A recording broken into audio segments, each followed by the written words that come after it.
عزیز طلبہ، آج ہم 12ویں جماعت کے نصاب میں شامل سبق کتبہ پڑھیں گے۔ صنف ادب کے لحاظ سے کتبہ ایک افسانہ ہے۔ کتبہ غلام عباس نے تحریر کیا ہے۔ غلام عباس امرتسر کے ایک غریب گھرانے میں پیدا ہوئے۔ ابتدائی تعلیم دیال سنگھ ہائی اسکول لاہور سے حاصل کی اور لاہور سے ہی عملی زندگی کا آغاز کیا۔ وہ مختلف رسائل کے مدیر رہے، پھر محکمہ تعلقات عامہ سے منسلک ہوئے۔ کچھ عرصے بعد BBC سے وابستہ ہو کر لندن چلے گئے۔ غلام عباس ترکی ادب سے بے حد متاثر تھے۔ انہیں حکومت پاکستان کی طرف سے ستارہ امتیاز عطا کیا گیا۔ غلام عباس ایک باوقار، کامیاب اور تخلیقی زندگی گزار کر کراچی میں انتقال کر گئے۔ غلام عباس کو ابتدا ہی سے اردو ادب سے دلچسپی رہی اور بچپن ہی میں انہوں نے رتن ناتھ سرشار، مولانا عبدالحلیم شرر، خواجہ حسن نظامی اور مرزا ہادی رسوا کی تقریباً تمام تصانیف پڑھ لی تھیں۔ ان کا شمار جدید افسانہ نگاروں کی فہرست میں ہوتا ہے۔ انہوں نے اس وقت افسانہ نگاری شروع کی جب انگریزی تعلیم اور معاشرت کے سبب نئی نئی اقدار معاشرے میں نشوونما پا رہی تھیں اور معاشرے میں ایک کشمکش کی کیفیت تھی، جس کے نتیجے میں ایسے واقعات ظہور پذیر ہو رہے تھے جو ایک روایت پسند معاشرے کے لیے ناقابل برداشت تھے۔ غلام عباس نے بڑی خوبصورتی اور غیر جذباتی انداز میں ایسے معاشرے کی عکاسی کی ہے۔ غلام عباس کے افسانوں کا موضوع خواہ کچھ بھی ہو، ان کا قلم غیر جانبداری اور تعقل کے تابع رواں دواں رہتا ہے۔ غلام عباس کا افسانہ کتبہ نہ صرف موضوع کے اعتبار سے دلچسپ افسانہ ہے، بلکہ کرداروں اور منظر نگاری کے ذریعے انہوں نے ہمارے معاشرے کی حقیقی زندگی کی تصویر کشی کی ہے۔ ہم اس افسانے کا مرکزی خیال پہلے دیکھتے ہیں۔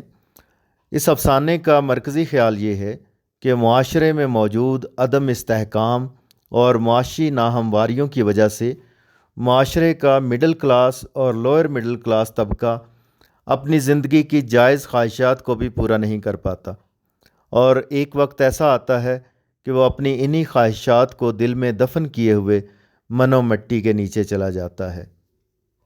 اب ہم اس افسانے کا جائزہ لیتے ہیں اور یہ دیکھتے ہیں کہ غلام عباس نے اس افسانے کے ذریعے کیا پیغام دیا ہے۔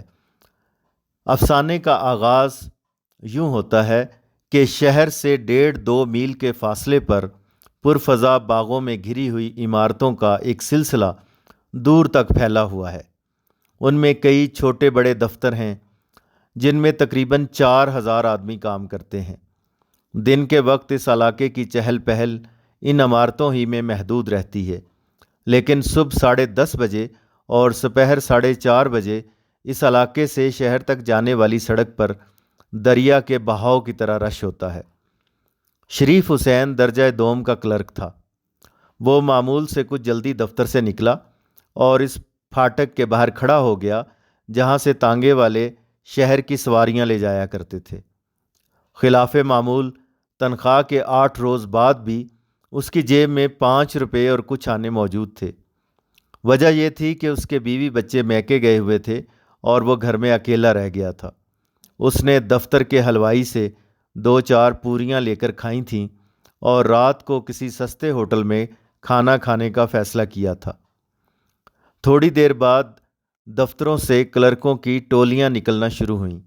ان میں typist, record keeper, accountant, head clerk, superintendent, غرض ہر درجہ اور حیثیت کے کلرک تھے، اور اسی لحاظ سے ان کی وضاقتہ بھی ایک دوسرے سے جدا تھی۔ ایک تانگے میں سواریوں میں ایک کی کمی دیکھ کر شریف حسین لپک کر اس میں سوار ہو گیا۔ تانگا شہر کے دروازے کے قریب پہنچ کر رکا تو شریف حسین نے اکنی نکال کر کوچوان کو دی اور گھر کے بجائے جامع مسجد کی طرف چل پڑا، جس کی سیڑھیوں پر کہنہ فروش اور سستا مال بیچنے والوں کی دکانیں تھیں۔ وہ گھوم پھر رہا تھا کہ اس کی نظر ایک کباڑیے کی دکان پر ایک سنگ مرمر کے ٹکڑے پر پڑی، جو مغل بادشاہوں کے کسی مقبرے یا 12 دری سے اکھاڑا گیا تھا۔ اس نے یوں ہی قیمت پوچھی تو کباڑیے نے 3 روپے بتائے۔ وہ چلنے لگا تو کباڑیے نے پوچھا کہ آپ کیا دیں گے؟ اس نے 1 روپیہ کہا۔ دراصل وہ یہ چاہتا تھا کہ اتنے کم دام بتائے جائیں کہ اسے خریدنے کی نوبت نہ آئے، لیکن کباڑیے نے کہا اچھا لے جائیے۔ اسے اپنے آپ پر غصہ آیا کہ میں نے 12 آنے کیوں نہ کہے۔ اس نے نہ چاہتے ہوئے بھی اسے خرید لیا اور گھر لے آیا۔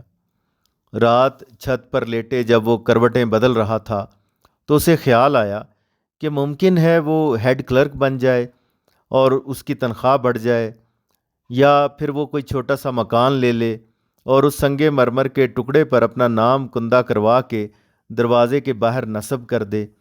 اس طرح کے خوش آئند خیالات ہر روز اس کے دماغ میں چکر لگانے لگے۔ جب مہینہ ختم ہوا تو اس نے سب سے پہلا کام یہ کیا کہ سنگ مرمر کے ٹکڑے پر ایک سنگ تراش سے اپنا نام کندہ کروایا، جسے دیکھ کر اسے ایک عجیب سی خوشی ہوئی۔ دراصل وہ یہ سوچ رہا تھا کہ شاید میں نے یہ ٹکڑا خرید کر، سنگ مرمر کا ٹکڑا خرید کر بہت اچھا کام کیا ہے۔ اگر یہ نہ خریدتا تو بہت بڑی غلطی ہو جاتی، کیونکہ اس کے دل میں خواہش پیدا ہو گئی تھی کہ وہ ایک اپنا چھوٹا سا مکان بنائے اور اس کے دروازے پر اسے نصب کرے۔ گھر پہنچ کر اس نے ایک بے کواڑ الماری میں وہ کتبہ رکھ دیا۔ ہر روز شام کو جب وہ دفتر سے تھکا ہارا واپس آتا تو اس کتبے کو دیکھ کر اس کی تکان کم ہو جاتی، اسے امیدیں سبز باغ دکھاتی۔ بیوی بچوں کے آنے پر وہ گھریلو ذمہ داریوں میں مشغول ہو گیا اور مستقبل کی یہ سہانی تصویریں رفتہ رفتہ دھندلی پڑ گئیں۔ سال بھر کتبہ اسی بے کواڑ کی الماری میں پڑا رہا۔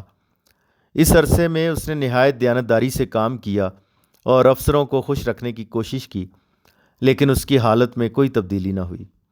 جب اس کے بیٹے کی عمر 4 برس ہوئی تو شریف حسین نے اس خیال سے کہ کہیں اس کا بیٹا کتبے کو الماری سے گرا نہ دے، اسے وہاں سے اٹھا کر صندوق میں کپڑوں کے نیچے رکھ دیا۔ ساری سردیاں یہ کتبہ صندوق میں پڑا رہا۔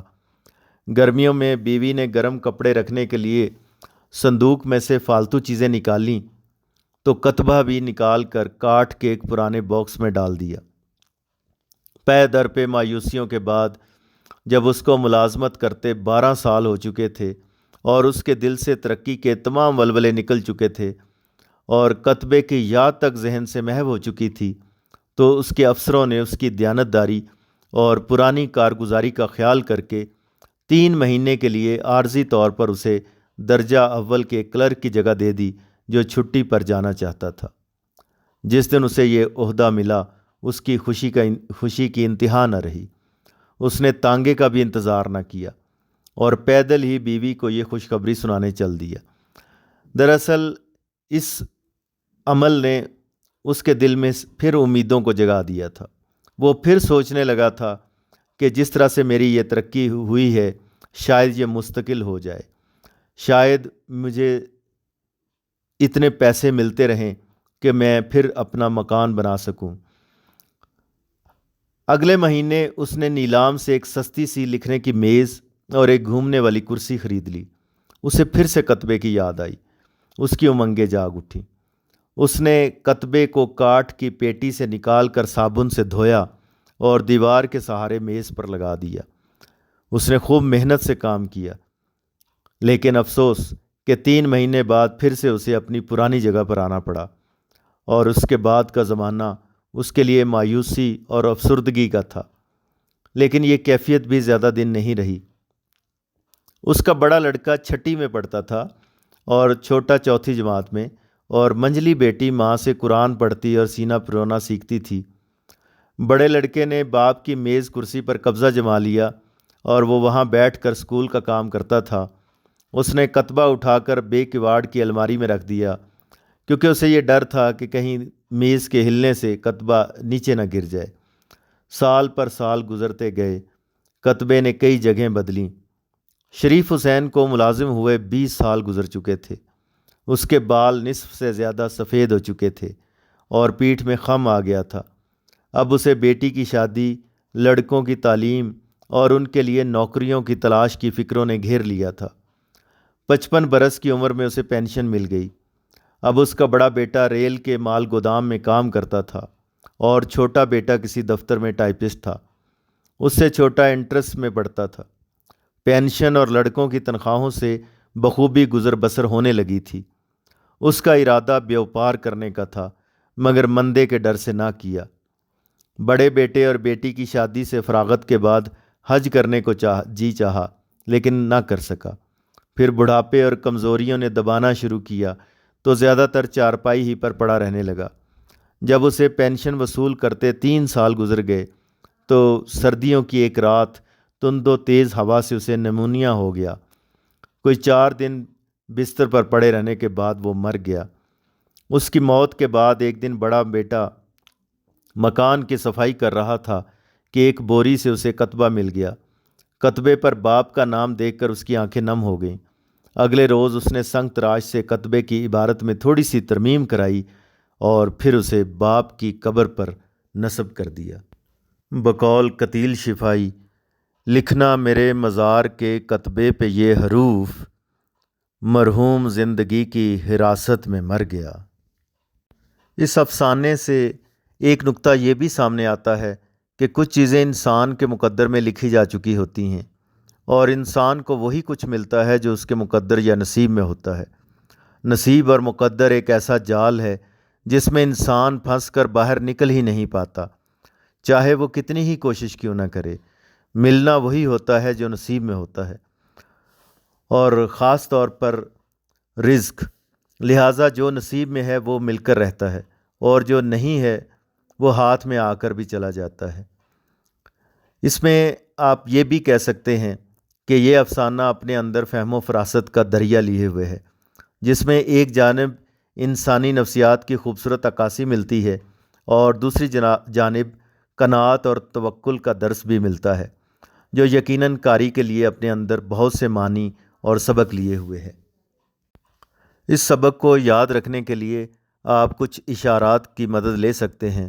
مثلاً سب سے پہلے دفتری عمارات، صبح اور شام کے وقت سڑک پر کلرکوں کا رش، اس کے بعد شریف حسین کا تانگے کا انتظار کرنا، بیوی کے میکے جانے کے بعد شریف حسین کا معمول، پھر اس کے بعد سستے مال کی دکان سے سنگ مرمر کا ٹکڑا خریدنا، کتبے کے مصرف کے بارے میں مختلف خیالات، پھر اس کے بعد کتبے پر نام کندہ کروا کے الماری میں رکھنا، پھر بچوں سے محفوظ رکھنے کے لیے کتبے کو مختلف جگہوں پر رکھنا، پھر شریف حسین کی عارضی ترقی اور کتبے کا مصرف، پھر اس کے بعد بچوں کی تعلیم کا مکمل ہونا، شریف حسین کا ریٹائر ہونا، پھر اس کے بعد شریف حسین کا نمونیا کا شکار ہو کر مرنا، اور پھر ذرا ترمیم کے ساتھ کتبے کا قبر پر نصب ہونا۔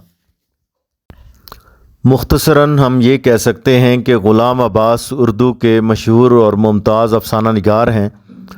ان کا شمار ان چند ادیبوں میں ہوتا ہے جنہیں اردو افسانے کی آبرو کہا جا سکتا ہے۔ زبان و بیان کی سادگی، مشاہدے کی گہرائی اور حقیقت نگاری ان کے افسانوں کی اہم خصوصیات ہیں۔ اور کتبہ میں انہوں نے ایک کلرک کی کہانی بیان کی ہے جو تمام زندگی ترقی کے خواب دیکھتا ہے، لیکن محنت و مشقت کے باوجود بھی اس کی خواہش پوری نہیں ہوتی۔ وہ مکان پر اپنے نام کا کتبہ لگوانا چاہتا تھا، لیکن اس کی یہ معمولی سی خواہش بھی پوری نہیں ہوئی۔ البتہ مرنے کے بعد وہی کتبہ اس کی قبر پر نصب ہو جاتا ہے۔ آخر میں ذکر ہوتا ہے کہ اسے نمونیا ہو گیا تھا۔ نمونیا سردی کی وجہ سے لگنے والی پھیپھڑوں کی ایک بیماری کا نام ہے، جس میں پھیپھڑوں میں انفیکشن کی وجہ سے سوزش ہو جاتی ہے اور سانس لینے کا عمل متاثر ہوتا ہے، جو بعد ازاں مریض کی موت کا سبب بن جاتا ہے۔ پھول خوشبو کے نشے ہی میں بکھر جاتے ہیں، پھول خوشبو کے نشے ہی میں بکھر جاتے ہیں، لوگ پہچان بناتے ہوئے مر جاتے ہیں۔